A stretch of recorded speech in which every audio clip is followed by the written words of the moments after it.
So it's day 4 here in China with Shein, and we started off the day with dim sum for brunch. And just to say that I had that for brunch is crazy. Like, just being here, experiencing the culture, talking with the people, and really getting a feel for how China really is has been amazing. After that, we went to one of Shein's major warehouses where basically the products that you order online are stored here and shipped directly to your home. Y'all, this warehouse sits on 84 acres. 84 acres. And to be honest with you, I really thought I was going to see like thousands upon thousands of workers there. But honestly, I was pleasantly surprised that a lot of the workload was robotic. And you know what's crazy? While Brandon was taking over the position for the moment, the girl was telling me that they get a nap time after lunch. How crazy is that? But anyways, we're headed to the Shein headquarters in Singapore. So come back for day 5. Bye. I literally have secondhand embarrassment from the Shein influencer trip because I cannot believe that there are people in this world that are so gullible that they would think that this is even a good idea. As a creator, you have to have a sense of morality and you have to know how to set.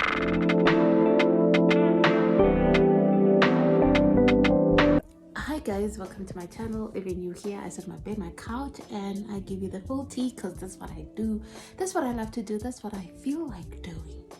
And we give it in the most tasteful manner. We are not bashing anyone. We are not making anyone feel better or feel bad. We are just giving it out as it is. I mean, think of it like a review, right? Like a review channel. Like, let's review the content. I mean, everyone does it these days. We just do it very comfortably on the phone. You know, maybe if God willing, we will upgrade. Like I've upgraded to my previous phone to this phone, so we'll upgrade to cameras, lights, actions, just depending on the part that you guys like. But that is the main key of today's topic. Being an influencer, you know, being an influencer gives you that power to control people's purchasing power, right? And you having that much access of people and they listen to you,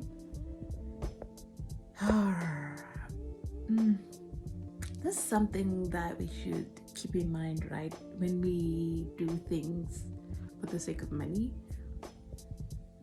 keeping in mind that there are people that just as much as you have power to influence, things can just turn sour on you. Like, things can completely go south for you. So that's something that we need to keep in mind. That's something that we actually need to keep in mind when we're influencing people because of this Shein situation. Shein. And I never bought from Shein. Like, I've been interested to purchase recently, like wigs and stuff like that, because my previous wigs that I bought like 8 years ago, they're old, so I need something else. So yeah, I need something very different. I need something that I can change into.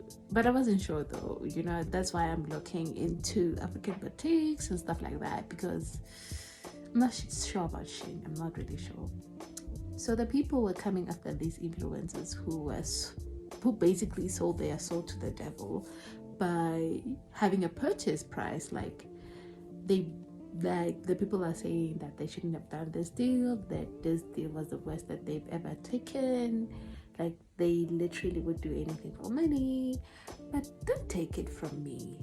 Like, let's just watch the videos of the people and let's learn a thing or two together, shall we? So it's day 4 here in China with Shein, and we started off the day with dim sum for brunch. And just to say that I had that for brunch is crazy. Like, just being here, experiencing the culture, talking with the people, and really getting a feel for how China really is has been amazing. After that, we went to one of Shein's major warehouses where basically the products that you order online are stored here and shipped directly to your home. Y'all, this warehouse sits on 84 acres. 84 acres. And to be honest with you, I really thought I was going to see like thousands upon thousands of workers there. But honestly, I was pleasantly surprised that a lot of the workload was robotic. And you know what's crazy? While Brandon was taking over the position for the moment, the girl was telling me that they get a nap time after lunch. How crazy is that? But anyways, we're headed to the Shein headquarters in Singapore. So come back for day 5. Bye. I literally have secondhand embarrassment from the Shein influencer trip because I cannot believe that there are people in this world that are so gullible that they would think that this is even a good idea. As a creator, you have to have a sense of morality and you have to know how to set boundaries with brands. There isn't a single brand trip or sponsorship that is worth losing your credibility and your trust when it comes to your audience. When brands come and pitch ideas like this, you have to be smart enough to understand that they're not going to show you their actual working conditions. What would they gain from that? They're going to show you the pretty picture that they want America to see, and they're going to use you as a vessel. Unfortunately, when things like this happen, it makes it so difficult for creators who are actually honest to thrive in this industry. I can't tell you the number of times that my friends make advertisements for products that they actually love, and they get comments where people are like, is this an ad or do you really like it? The reason why people comment stuff like that is because people like this make it so difficult for others to trust influencers. Selling yourself out is literally never worth it. Influencers, let this be the year that we realize that most brands need us more than we need them. If you're not familiar with what's going on, definitely go back and watch the Stitch video, and also maybe even watch the creator who's actually on the Shein brand trip video. But basically, Shein is hosting a influencer brand trip right now, and they've invited some of the larger creators here on TikTok to go and tour their facilities, talk to their workers, and just kind of see what, you know, the brand is all about behind the scenes. But anyways, guys, If you're not aware, Shein hasn't necessarily been getting the best press in the last couple of years. I want to say it was maybe a year and a half ago that an article was released where investigative journalists and different, I think it was like scientists, even were able to see that certain Shein clothing had lead pollution, bodily fluids, just all kinds of disgusting things that people wouldn't want from a brand that they're purchasing their clothing from. Aside from that, it's been rumored for years that their workers are working under less than great working conditions. So now these creators are on this brand trip and they're basically brought to this innovation center that looks incredible. The workers are super happy. Workers are sharing that they get to take naps after lunch. And basically what it looks like is this is a PR stunt for Shein. It's interesting that after all the negative press came out about Shein, Shein never actually, as a brand, provided a statement or any type of defense saying that this is not what we stand for. We've never heard that from Shein. But what they've decided to do was put their efforts into influencers instead of handling their own PR crisis. So now the influencers are being PR crisis managers, which is not the role of an influencer. And so I think that we as influencers need to be a little bit more discerning when brand collaborations come through, brand trips come through. You do not need to say yes to all of them, especially a brand that is already in deep water, because what they're looking to do is use your brand credibility to build theirs back up. Be careful in this season of brand call-outs and brand accountability to not be used as an influencer with a quick trip or a quick brand deal or a quick check. I don't even think these influencers probably got paid for this, but they're now using their brand credibility to help Shein gain theirs again without them having to hold any of the responsibility or answer the hard questions that people have been asking for the past 2 years. Like I was saying, So just a quick reminder that every brand trip isn't worth it and every brand check isn't worth it. Make sure that you are making a decision that is in alignment with your brand credibility and wouldn't have your community feeling like you sold out. Shein hosted an influencers trip at their factory in China, and it's the biggest load of propaganda crap. Excited and impressed to see the working conditions. The next day, we headed to the Shein Innovation Center. This facility blew my mind. It's over 600,000 square feet. There's so much technology, and Shein is just such a developed and complex company, and it was so beautiful to see firsthand. I was able to interview a woman that worked in the fabric cutting department, and you guys know me, she's an investigative journalist, so I asked her all of our questions, and she answered them honestly and authentically. She was very surprised at all the rumors that have been spread in the US. I'm sorry, did this influencer just say the rumours? The fact that the garment workers are forced to work 17-hour days and their docked pay if the garment is imperfect, a vicious rumour. It gets worse.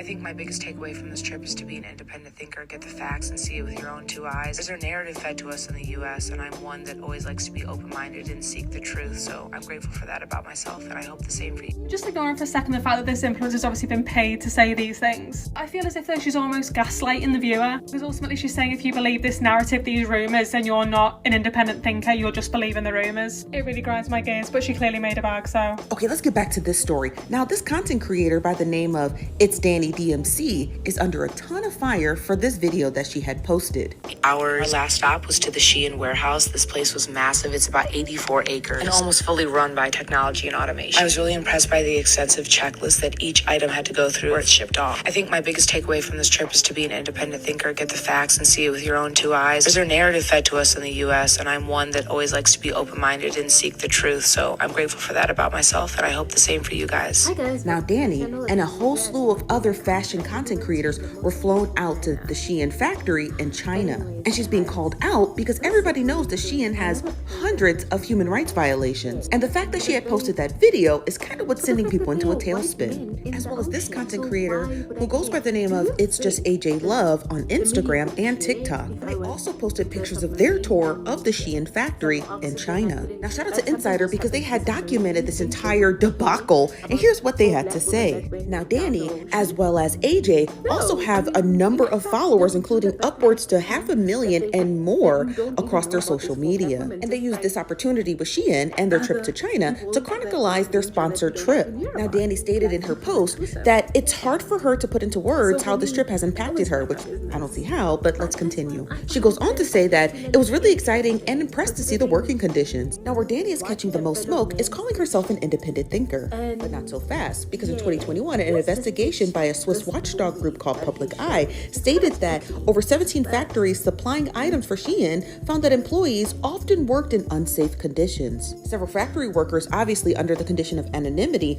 told the researchers that they worked about 75 hours a week and they only got off one day each month. It even violates labor laws in China themselves. Now, Shein got dinged by a UK watchdog group, and Reuters had reported that they had falsely claimed on their website that they had been internationally certified for having safe labor practices, which they do not. But the most shocking claim that came from this entire report by Insider was a report done by Bloomberg in November of 2022, which found that Shein was using cotton made in the Zhejiang region of China. Now, the reason that's disturbing is because that region of China was also dinged for human rights violations and abuses by the Uyghur ethnic minorities. And I highly encourage you to read up on the human rights violations by Uyghur ethnic minorities because it's so graphic I can't even describe it here. So AJ, as well as Danny, have not come out in regards to all the backlash that they're facing for even touring that factory. But I want to definitely hear from you guys. What do you think about this brand trip? Because it seems like every single brand trip that every single brand hosts turns out terrible. And you know what they say, not all money is good money.